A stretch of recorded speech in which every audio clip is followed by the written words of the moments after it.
Hello everyone and welcome back to my channel. If you're new here, hello. My name is Peyton. It is nice to meet you. It is nice to see you. Guys, it's episode 10. Episode 10. And we're doing things a little different. I'm already in my work clothes. I'm already inside. And that's because if you saw last episode, we're just going. We're going right from where we left off.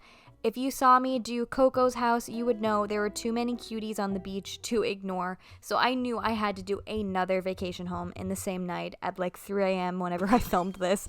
So I didn't know who I wanted to pick when I went back to the beach. I was severely debating between Maggie, Melba, and Dizzy. And you could see Zucker is here now. He was the new addition. Zucker's not my fave, but I really do like the whole festival idea. I thought that was pretty cool. I know I need to get some more boy villager variety here. I've only done 2 at this point. So I did consider Dizzy as well. But you know my heart was for Miss Melba. You know. First of all, look at her. She's such a cute little koala. And second of all, I really liked the whole storybook kind of thing. I was a little worried that it was going to just be like cute and pink, but luckily it wasn't, because we've done a lot of cute and pink builds so far, and not that I don't love them, but I don't want them all to look the same. I'm not that talented to come up with different things with the same furniture. But luckily the furniture options were very inspiring. I love the mushrooms. I love that plaza archway. So instantly I knew the kind of vibe we were doing for Miss Melba here. So now, here we are. The part I struggle with the most, picking the exterior spot. I don't think I struggled with this one too hard, because I knew that it wasn't going to be something super pink and girly, so I didn't want to do the cherry blossom season thing. And I really liked these vines and pillars. I thought they were very magical and storybooky. So easy pick for this one, which is pretty rare for me, if you know by now. And yeah, our consultation went well. I think Melba, she had a lot of faith in me, which is good. I think I think I somewhat delivered. I'm proud of what I did, but I'm not gonna lie, it was a struggle to get to what I did. And then I was surprised this time that I had some furniture outside, which is cute, unnecessary. But I don't know if Nico was just like not aware that I've been doing the yards the whole time, but this was his way of being like, hey, don't forget to do the yard. Here we are, time-lapse mode. I knew instantly we had to have that little archway. I think I cut around some stuff here because I did change my mind about the exterior for like a hot second, and my decision to change the exterior looked really bad. So if there's like a choppy bit, that's why. Because I liked this. This is cute. Like, it matches those archways perfectly. The red and the blue. It's gonna match the mushrooms. And then you'll see, I don't know why I can't make shapes. So I decided I was going to do a flower. That was my goal here with this stone pathing, but I ended up doing a cloud instead, which I thought was very cute. Cloud and some circles. You can't go wrong with some circles. And then I knew I wanted to use all the plaza furniture. Like, this is storybook to me. It can't get more storybook than this. And even though it's not an amusement park, I knew I wanted to have the carousel, which looks insane in the time-lapse right now. Like, it does not go that fast. And I knew the white picket fence was a must, because to me, it just screams very, like, sit down and let's read a cozy fairy tale story. Does that make any sense? I don't know, but in my head it made sense. And then I also threw some balloons up there as well. And then we went ahead and we got going with the mushrooms. I love the mushrooms. The mushroom items are great. And I also had these cute tulip items. This exterior, honestly, I think is one of my favorite exteriors I've done. It's small. It's like a tight space. And I don't think I do anything that groundbreaking here. But I think it's it's just right for the theme. This bubble item is my new favorite item. Love it. Could easily beat out those little cushion seats that I like so much that I use in every build. Except I don't know if I use them in this build, actually. We'll see. I don't remember. And then, yeah, I was just kind of debating here between what was just right and what was too much. And then I decided nothing is ever too much, so I might as well throw some flowers in here. And the cosmos scream fairy tale to me. I don't know why, but they do. They exactly do. And then I am also putting in the that's what they're called, right? Topiaries? Because, again, like, it just feels like it's Disney World or something. Like a cottagey Disney World. I'm not a Disney World connoisseur, so I don't know what the section of Disney World that looks kind of like this is called. And then I threw the topiaries all back there, like they're these big divider things. And yeah, it looks like a lot, but I don't care. I like it. If you're new here, I'm a maximalist. Why would I want to deprive Melba of a barren yard? I want to give Melba everything. I also thought that the stone pathing looked a little bare, so as always, I'm throwing the same little mushroom decals that I always have on the ground. And this is one of the only times ever, I think, that I keep it in summer. I always do fall or spring or even winter in a couple. But this time, summer was the mode. And then we got to the struggle bus. We got some cutting going on in this one, extremely, as you'll see. Look, I'm not as smart, or I don't have the innate, I wasn't born to be an Animal Crossing interior designer. I gotta think about it, okay? I have to play around with things. I need to move things until I can finally see the light and see the vision. I didn't have that hard of a time for the exterior for this one, which is great. The interior, on the other hand, I make a lot of choices that I then change. The biggest, of course, being this white flooring that I'm using in the front half. I don't know why it's my inclination now that I can use partitions and things of that nature. I don't know why I just think I need to separate the room all the time. Because I think in this case, it shouldn't feel separate. She wanted a lovely, enchanting storybook house, and I was trying so hard to give her a practical house in the front where she could have a library and a cute little snack bar and a place to hang out with her friends. And then the back where she sleeps is the storybook moment. And while that's not a terrible idea, I just don't think it looks good. I don't think cutting the room the way I did in this case looks great.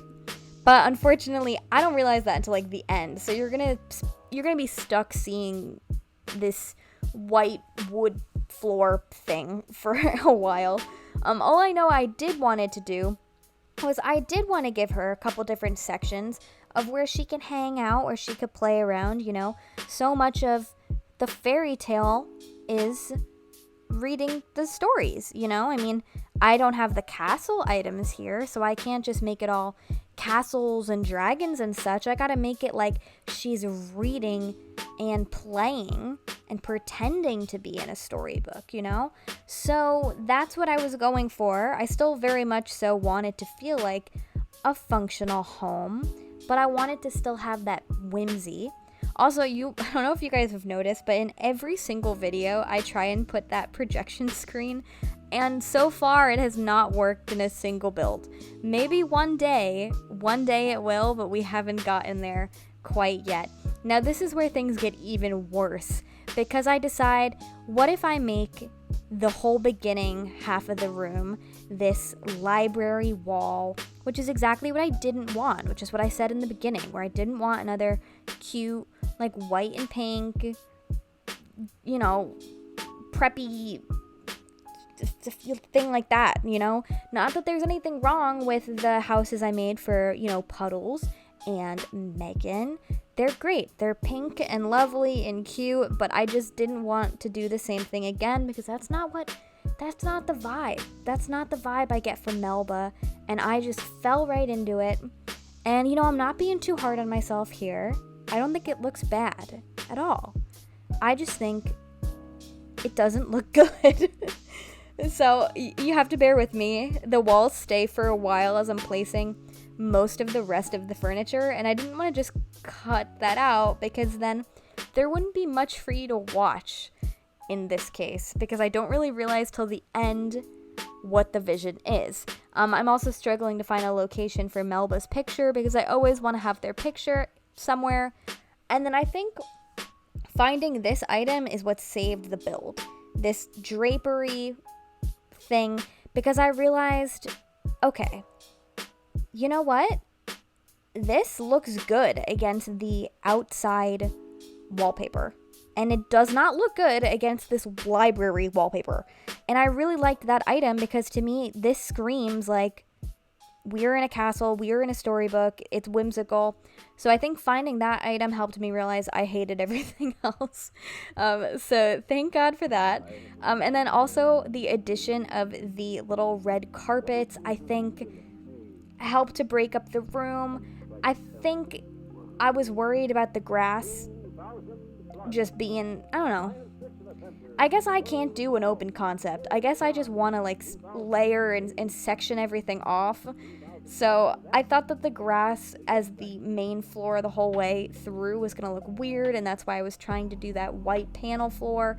But I think the grass all the way through looks great. I also didn't know that the archway had those cool lights, which was really cool to see. And then, yeah, that was it, guys. This was a struggle bus, as I said. We also actively polished this time because I remembered that polishing exists again. And I think specifically for this home, the polishing really, it helps. Helps bring that sparkle alive. So I'm going to stop talking and let you enjoy the montage. And hopefully you guys think it came out okay. I think I'm happy with it. I'm not confident about it, but I think I'm happy about it.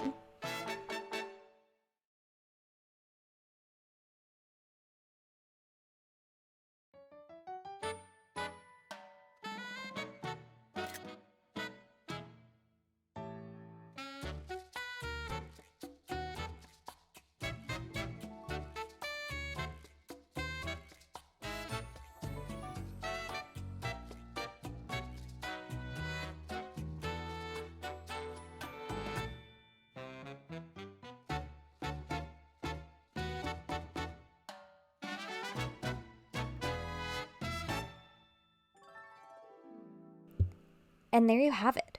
That was Melba's enchanting fairytale storybook home. And you know what? I'm being too hard on myself here. I think it came out good. I think it's super cute. Look, I used those little cushion items I use all the time. I love the red stripes. I love the plaza items. I think I did a good job, and I think I really pulled it together in the end.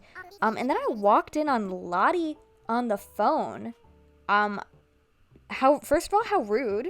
But second of all, I'm nosy and I want to know what that was about. Does this mean I'm going to do another facility soon? Oh no, it's happy clients. Okay, just kidding. This is pre-recorded. I just, forget, apparently. And then I got some 9,000 Poke, which was lovely. I'm trying to build up that Poke. And then I realized that this was my 10th vacation home I've built, which, how fitting, since this is episode 10. How lovely. So they decided to throw me a little party. Like, can you believe I didn't know I was valued this much as a designer? Here I am being so hard on myself about my design skills, and Nico, Lottie, and Wardell, they believed in me. They believed in me like no other. Except, why is Wardell being like, congrats? You know what I mean? Like, that sounds very condescending. He did send me a piece of mail after this, which was the carpet we're standing on. And it was from Wardell. So I think Wardell is secretly falling in love with me. He's just like playing hard to get, you know? So I've done so much for Paradise Planning. I really am I'm just such a special designer, I guess. And this made me interested. Nico's talking about getting a bigger venue. Like, do we need to... This is a pretty big building, especially with how little I actually go upstairs to the second level. So I don't know what he's talking about here. But Nico's always hinting at things. And now they're hinting at the other facilities, which is great. I don't know. I have no idea which one's next. I don't know how many more houses I have to do to unlock it. And I don't want to know. Because once I know, I'm going to be crazy in every episode being like, when do I get to do this? When do I get to do that? I just want to do this. I just want to do that. It's better not to know. It's better not to know. And Lottie wants to keep it a secret too. So that's fine by me. It's cool. And yeah, we are a fearsome quartet. This game really says, will make you feel better about yourself, even when you feel bad. After going on Twitter and seeing all the most amazing builds ever, and you're wondering if you're playing the same game as everybody else. Because I often feel like that, and then have to remember, I'm having a good time. And that's where we're going to end today's video. If you guys are having a good time, please consider subscribing to the channel. We're going to make lots more of these. This is only the beginning. 10 houses down, many, many more to go. Thank you guys so much for watching. Tell me what you thought in the comments below. Did I mess up this house? Did I save it at the end? You let me know. And thank you guys so much again for watching. Please like the video if you like it. If not, that's cool too. And I'll see you in the next one. Bye-bye!